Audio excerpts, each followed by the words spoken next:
So here's the thing that just kills me about this show, because I feel like they do drama so well, and I really appreciated this week's episode for that drama, for those moments between the old ships. That was just priceless to me, and I honestly wish we didn't have all this nonsense and all this crazy mystery and just would stick to the drama, because that is what this show does well. So that being said, Dr. R and Allie did get married, but we didn't actually see it, and I just think that's really suspicious. Even Hannah thought it was crazy because she said something like, haven't they only known each other for just a little, I mean, they just started dating. I guess they've known each other, but they literally just started dating. So I definitely expect for Dr. R to end up being a villain in the show, which is crazy to me, but that's where it seems like it's going.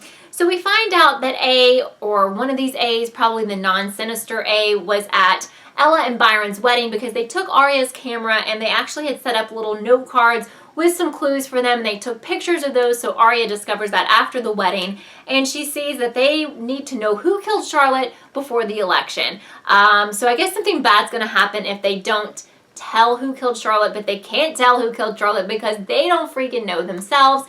Anyway, I think again that this is our one of two A's, and this is the person who just is certain that these girls know who killed Charlotte when we all know that they don't know. So, Mr. Hastings is back. He's a jerk just like always. He could honestly just stay away. And I'm wondering, like, if someone's dad had to die on this show, why did it have to be Emily's dad? Emily's dad was so nice. He was a good guy. They could have easily killed off Mr. Hastings. I would have been totally fine with that. But hey, maybe the actor who played Emily's dad had a better gig somewhere. I really don't know. Everyone thinks that Caleb is the devil because he's still not telling the truth. He's still not saying that he wasn't the one who leaked out this information. So people are freaking mad at him, obviously, because it's like he did something super terrible, although he didn't do it. And Spencer's dad knows about it now, and he wants him out and doesn't want to help him at all, and he wants her to basically break up with him, which I'm fine with because I really want all of the old ships to get back together. I think it's totally obvious that Ezra is meant to be together. I'm sorry, but that's how I feel. And Ezra totally still loves Arya. It's just like it's written all over his face. There's so much chemistry there. And I feel like they will definitely get back together. They had some really sweet moments.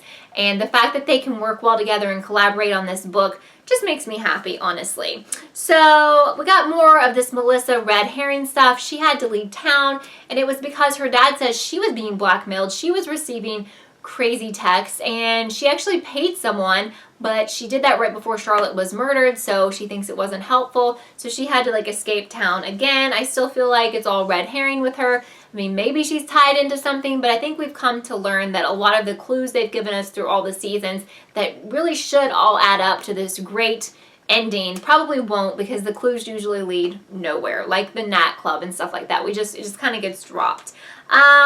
So since Caleb was kicked out of the Hastings home, he can't even find a hotel to stay in. So Hannah's mom suggested he come stay at the place at the guest room where he used to stay at their house. So I'm hoping that that happens because I think Hannah still really has feelings for him.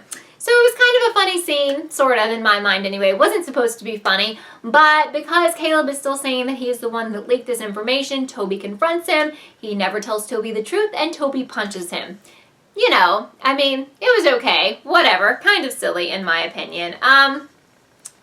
So Emily thinks that Melissa is the one who rented that SUV and chased her at the Two Crows Diner, and apparently someone had whistle tips on their SUV, which, whatever, it's just a way to make noise on your vehicle because you want it to make noise, not because it's like falling apart or something. Tanner, of course, is driving me insane as always, but I think she's supposed to be kind of like someone who drives us insane.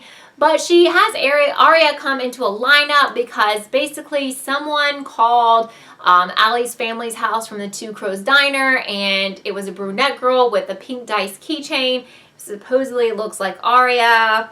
Whatever, we find out near the end that Mona has that pink dice keychain. Apparently she's somehow involved. She gives like a mysterious answer to Emily. Again, I think it's still red herring-ish stuff with Mona. I don't know. As far as who do I think the twin is, I have no clue, because if they would go on the clues and hints they've given us from seasons past, it would all seem to add up to be Hannah because she's the one with the most clues. But again, since the clues usually lead nowhere, then I have really no freaking clue. It could actually be anyone. I know a lot of you think Mona is the one with the twin, but At this point, I don't know. All I will say is if Allie is the one who ends up with the twin or someone in her family, that's beyond ridiculous because she already had one sibling she doesn't remember. Don't tell me she had 2 siblings she didn't remember, please. So this scene was a little ridiculous to me too. Hannah's having her bachelorette party. First of all, not ridiculous, but I definitely think she's not marrying Jordan because she just doesn't seem to have her heart into it. Her friends don't even really know much about their relationship. I feel like that's going nowhere fast. But A sabotages the bachelorette party and Arya ends up getting 2nd-degree burns. So the only good thing out of that was that Ezra comes to check on her at the hospital. It was a very sweet scene. Of course, Liam was trying to get there from Philadelphia and his phone died or whatever, so he got there late. But wow, the chemistry there. That's all I can say.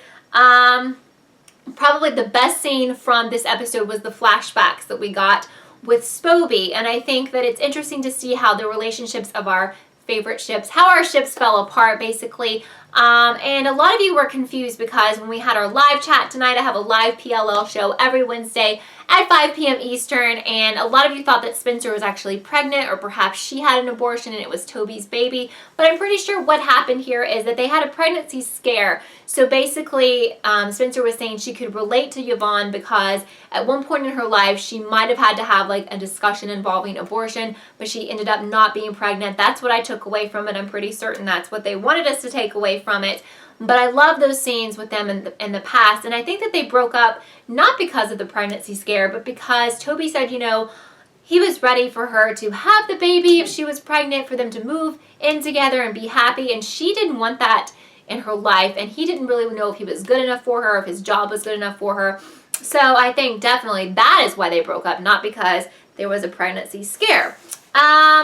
So anyway, overall, I thought this is one of the better episodes of 6B because of the drama aspect and because we got to see some really great moments between the old ships that I appreciated, that remind me why I watched the show from the beginning, why I like the show, why I still watch for moments like that. But as far as the mystery, I just, don't really care about that part and feel like they don't do a great job of executing that. So I would love to know what you think about, or what you thought about this episode. And if you have any thoughts on the twin and why and who, because I am not really going to theorize on that just because I feel like it's kind of pointless because the clues usually don't mean anything and I might be just wasting my time. But I know a lot of you guys are into that, so leave your ideas down below. And as always, thank you for watching this episode of Kellie TV. I will see you next time.